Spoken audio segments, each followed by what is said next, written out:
Live from the internet, it's the Dr. Tom the Frog Show!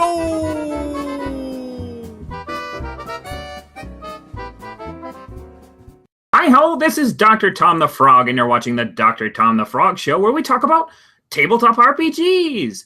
Now, again, we've got a very cool backdrop that's sent by Jeff Brown, who just started a Patreon today. Now, of course, this is tape delay, so you may be watching this, and his Patreon may already be making him like $6,000 per painting drawing thing. But for now, I'm in the basement. This is the first day, so you should totally check it out on Patreon, and you can search for Jeff Brown. But that's enough about that. We have very excited from Third Eye Games. We have Eloy Lasanta. How are you, Eloy? Hey everybody, I'm good. Oh, now I understand that things are really heating up, and that the Third Eye can sense it. Yeah, pretty much. That's really. We had a bunch of Third Eye blind jokes, but we weren't entirely sure that everyone would get them. I wasn't sure if you were gonna go with like Third Eye Gams, and like if I have like a third eye on my legs. I wasn't sure if that was a thing. Third Eye Gams is, man, that's a good one. We should totally redo it. You know, there was a Eye of Sauron being the third eye joke. Do you think that's better? Let's if the Eye of Sauron can be on my leg, that'll work out. All right, so Sauron-legged eye, Eloy. No, I understand that you have a ton of games. You're really prolific, and try. What's wrong with you that you make so many games we can't keep up? I'd like to think that it's more of a what's right with me, but it's just my brain is hyperactive. I can't really stay on one thing for too long. So I come up with one game and I come up with another and another. Good stuff though. I mean, people seem to enjoy it. So. Oh, wait, which one's your favorite of all the games that you've made? Which one's your personal favorite? Well, I mean, I would say that anytime that you would ask me, I would say that my favorite is the latest. So right now, my favorite is Amp Year 1, being that that's my latest game that I've released. And it's really, really good, and it's my Supers game, and who doesn't love Supers? Well, Supers are pretty awesome, especially, we have like the Frog God of Thunder is pretty awesome. You could totally play that in Amp Year 1, right? Yeah, you could. There was a dramatic pause. What, are there no frog variant rules? What is going on? There are no frog variant rules, but of course you can take shape-shifting to turn yourself into a frog, and then take the drawback that makes it continuous power, so then you're just always a frog. So yes, you can do that. I think you've resolved my concern, so I appreciate that one. You've got Amp Year 1, so what's in the hopper next? Because you've got one thing up, and then the left hand has already got a thing. So what's next for you? Well, we have Amp Year 2 that's coming out. That's definite. We have Apocalypse Prevention Inc. 2nd Edition, and that's going to be the big release for this year.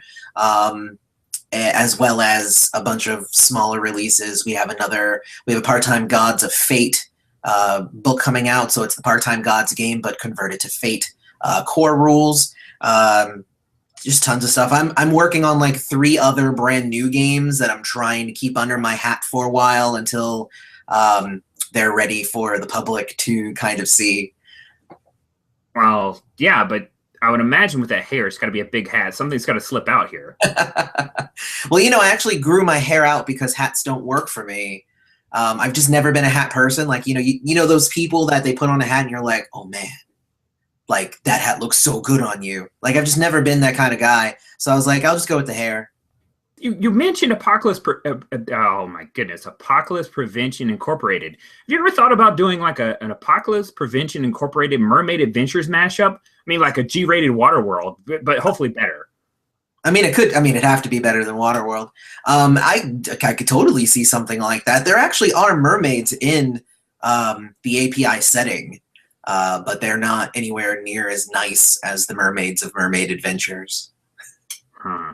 Oh, that is a problem. Yeah, that probably wouldn't work out so much. I noticed in Mermaid Adventures you don't really have any like half frogs. Why is that? Funny enough, we're coming out with Toadfolk that will be out in the next book for Mermaid Adventures. So they weren't in the core book, but they are coming. I mean, because it's definitely something that needs to exist. I'm so happy to hear that. I can't believe I just scooped Toad Folk. That's the greatest thing I've heard all day long.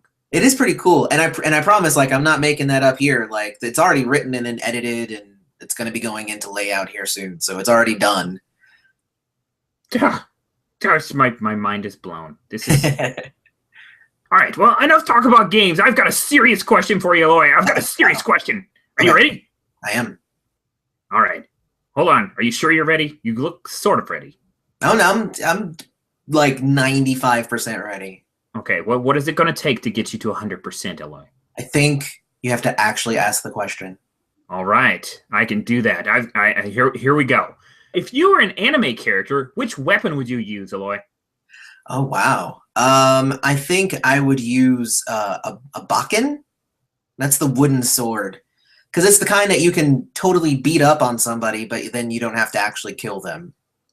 Oh, that's for a second I thought you said a boffin, because they would always die every time you would use. Exactly. No. Going the opposite direction of that. I'm going with a bakken. Bokken, if I recall the spelling correctly. So not the 80s metal band Dokken with a D. No. Although it would be interesting to wield them like a weapon. I think that would be, to pardon Raphael Chandler, kind of metal. Agreed. Well, I tell you, Eloy, I'm always so excited by Third Eye Games stuff, and I just appreciate you coming on the show. Thanks for coming on the Dr. Tom the Frog Show. Thank you for having me, Dr. Tom. I've been a big fan for a long time. You just watched the Dr. Tom the Frog Show, and we hope that you liked what you saw, yo. But if it was a big waste of your time, well, it's free, so that's not a crime. But if it was a waste of your time, yes, it's free, so that's not a crime. Frog folk, you can call them frog folk, because then it's alliterative, just so you know. Oh, is that better? Frog folk besides toad folk? Let's look over there. Does that say Dr. Tom the Toad? No. I'm just saying, hey, it's up to you. You said it's already written, but it's something. It is, but I mean, it's a pretty easy fix. Well, we'll see. We'll see what ends up in the final cut. Nice. Keep my eyes peeled.